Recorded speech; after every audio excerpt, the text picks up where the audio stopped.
Pemerintah resmi memulai vaksinasi COVID-19 untuk anak usia 6 hingga 11 tahun. Di Kabupaten Gianyar sendiri, vaksinasi usia 6 hingga 11 tahun dilaksanakan di 26 titik yang tersebar di seluruh kecamatan yang ada di Kabupaten Gianyar.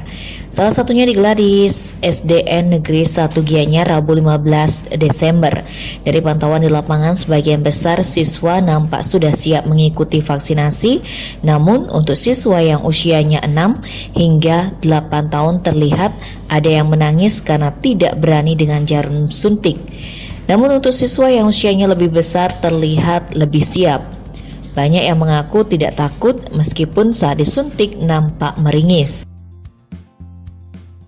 Kepala Sekolah SD Negeri 1 Gianyar, Puji Wirdani menjelaskan, vaksinasi COVID-19 tersebut diberikan kepada siswa kelas 1 hingga kelas 6 yang memang rata-rata berusia 6 hingga 11 tahun.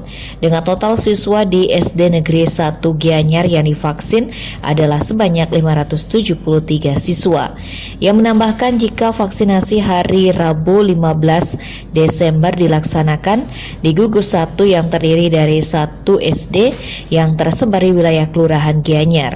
Ia pun mengaku bersyukur setelah divaksin, para siswanya tidak menunjukkan reaksi yang buruk. Namun untuk siswa yang dalam kondisi sakit akan dijadwalkan mengikuti vaksinasi susulan dengan datang langsung ke puskesmas terdekat. Melalui vaksinasi ini, pihaknya berharap dapat mencegah penyebaran COVID-19 khususnya di kalangan siswa. Sementara itu, Kepala Dinas Kesehatan Kabupaten Gianyar Dr. Ide Koma Upekse menjelaskan bahwa vaksin yang digunakan untuk vaksinasi usia 6 hingga 11 tahun adalah vaksin Sinovac. Adapun sasaran di Kabupaten Gianyar sebanyak 40.787 anak. Tim Bali Express melaporkan.